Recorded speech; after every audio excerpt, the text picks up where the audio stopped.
అక్కినేని నాగార్జున గారి ఫ్యామిలీ ఇంట పెళ్లి బాజాలు ముగాయి. ఇంకా అక్కినేని నాగార్జున గారు చిన్న కొడుకు అఖిలు ఒక ఇంటివాడు అయ్యాడు. నిన్న ఉదయం 3:30 వీళ్ళిద్దరి మ్యారేజ్ అయ్యింది. చాలా తక్కువ మంది బంధువుల సమక్షంలో అన్నపూర్ణ స్టూడియోలో పెళ్లి చాలా ఘనంగా జరిగింది. పెళ్లికి చాలా తక్కువ మంది వచ్చారు. రేపు అనగా ఆదివారం తెలుగు, తమిళ్, మలయాళం, హిందీలో ఉన్న సినీ ప్రముఖులు అందరికీ కూడా అన్నపూర్ణ స్టూడియోలో చాలా గ్రాండ్గా రిసెప్షన్ అరేంజ్ చేశారు నాగార్జున గారు.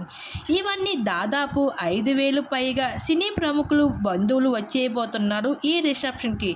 అయితే ఈ రిసెప్షన్లో చికెన్, మటన్, ఎగ్, ఫిష్ ఇలా చెప్పుకుంటూ పోతే దాదాపు 350 రకాల వెజ్ అండ్ నాన్ వెజ్ ఐటమ్స్తో రిసెప్షన్ చాలా గ్రాండ్గా అరేంజ్ చేస్తున్నారు. సమంతకి పెళ్లికి ఇన్విటేషన్ ఇవ్వకపోయినా అక్కినేని అఖిల్ మాత్రం ప్రత్యేకంగా సమంత గారికి రిసెప్షన్కి ఇన్విటేషన్ ఇచ్చారు.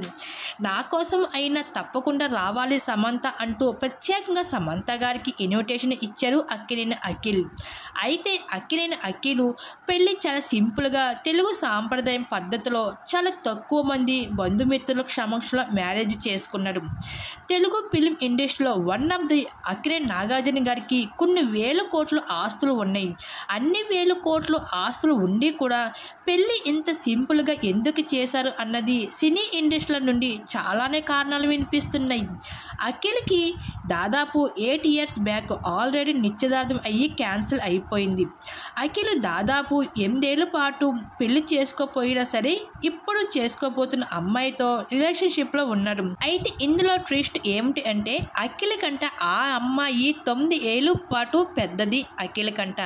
ఇంకా పెద్దైన అమ్మాయిని అయితే తనకంటానా ఇంకా అఖిల్ చాలా గ్రాండ్గా పెళ్లి చేసుకోబోతున్నారు. అయితే ఏదేమైనా సరే అఖిల్ మ్యారేజ్ మాత్రం చాలా గ్రాండ్గా అయితే బంధుమిత్రుల సమక్షంలో అయితే జరిగింది. వాటికి సంబంధించిన ఫొటోస్ నెట్టింట్లో వైరల్గా మాట్లాడిన ఆ ఫొటోస్ ఇప్పుడు మా విడుదల మీరు చూసియండి.